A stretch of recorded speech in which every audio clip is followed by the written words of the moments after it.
नमस्ते। भारत का दिल सुनते ही पता है कौन सा राज्य दिमाग में आता है। जाहिर है मध्य प्रदेश। पर क्या ये टैग सिर्फ इसलिए है क्योंकि वो नक्शे के बीचों बीच है? आज हम इसी बात की तह तक जाएंगे और कुछ मजेदार तथ्यों और कहानियों के जरिए इस राज्य को और करीब से जानेंगे। तो सवाल यही है कि आखिर मध्य प्रदेश को हार्ट ऑफ इंडिया बनाता क्या है? क्या वो इसकी पॉलिटिक्स है, इसकी इकोनॉमी, या फिर इसकी गहरी सांस्कृतिक जड़ें? चलिए एक एक करके इन सभी परतों को खोलते हैं और देखते हैं। तो आगे हम क्या क्या देखने वाले हैं उसका ये रहा एक छोटा सा रोड मैप। हम शुरुआत करेंगे इसकी बुनियाद से, फिर देखेंगे यहाँ की राजनीति और अर्थव्यवस्था को। इसके बाद बात होगी यहाँ के कमाल के भूगोल और संस्कृति की, और आखिर में इन सब को जोड़कर एक बड़ी तस्वीर बनाएंगे। तो चलें शुरू करते हैं। देखिए, किसी भी कहानी को समझने का सबसे अच्छा तरीका होता है उसकी शुरुआत से शुरू करना। और मध्य प्रदेश के मामले में इसकी नींव कुछ ऐसे जरूरी फैक्ट्स में है जो आज भी इसकी पहचान को एक मजबूत आकार देते हैं। 1 नवंबर 1956 ये वो तारीख है जब मध्य प्रदेश आधिकारिक तौर पर भारत के नक्शे पर आया, और तब से लेकर आज तक ये एक बहुत बड़ा एडमिनिस्ट्रेटिव एरिया बन गया है जिसमें पूरे 55 जिले हैं और हर जिले की अपनी एक अलग कहानी है। अच्छा, अब बात करते हैं राजनीति की। किसी भी राज्य का शासन कैसे चलता है, इससे उसकी ताकत और असर के बारे में बहुत कुछ पता चलता है। तो चलिए नंबर्स के जरिए मध्य प्रदेश के पॉलिटिकल लैंडस्केप को समझते हैं। 230 ये सिर्फ एक नंबर नहीं है, ये उन आवाज़ों की संख्या है जो मध्य प्रदेश की विधानसभा में लाखों लोगों को रिप्रेजेंट करती हैं। यही वो जगह है जहां राज्य का भविष्य तय करने वाले कानूनों और नीतियों पर बहस होती है।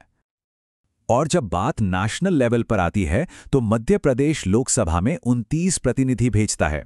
ये वो लोग हैं जो दिल्ली में राज्य के हक के लिए लड़ते हैं, जिससे ये नेशनल पॉलिटिक्स में एक बहुत ही अहम खिलाड़ी बन जाता है।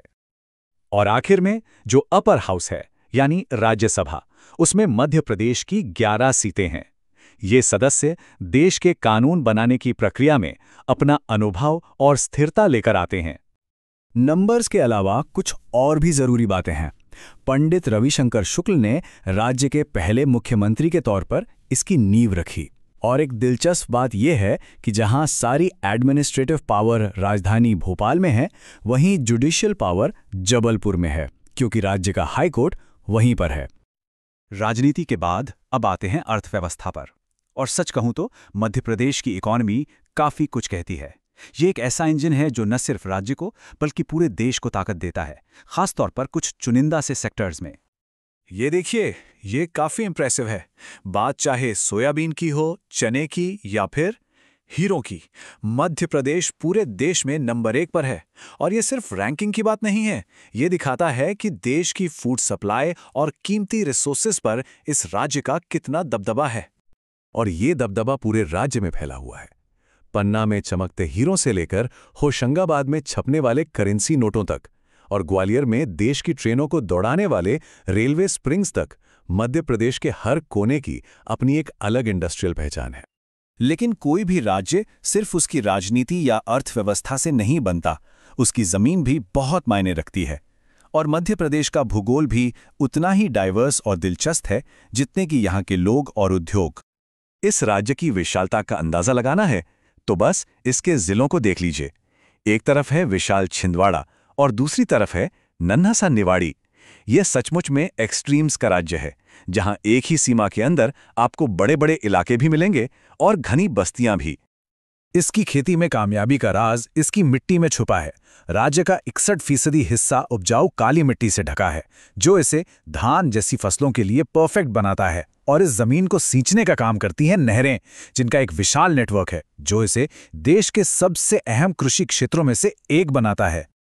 और इस जमीन पर बसे शहर भी बहुत विविध हैं। इंदौर एक हलचल भरा महानगर है, तो वहीं सिंगरौली राज्य को ऊर्जा देता है, तभी तो उसे ऊर्जा राजधानी कहते हैं। इटारसी में देश की नसें आकर मिलती हैं, क्योंकि ये भारत का सबसे बड़ा रेलवे जंक्शन है। और शांत भोपाल झीलों के शहर के अपने नाम पर बिल्कुल खरा उतरता है। हर जमीन की एक आत्मा होती है, और मध्य प्रदेश की आत्मा बसती है इसकी संस्कृति और इसके इतिहास में। ये एक ऐसी जगह है जहां पत्थर भी कहानियां सुनाते हैं और सदियों पुरानी परंपराएं आज भी जिंदा हैं। उज्जैन शहर को ही ले लीजिए।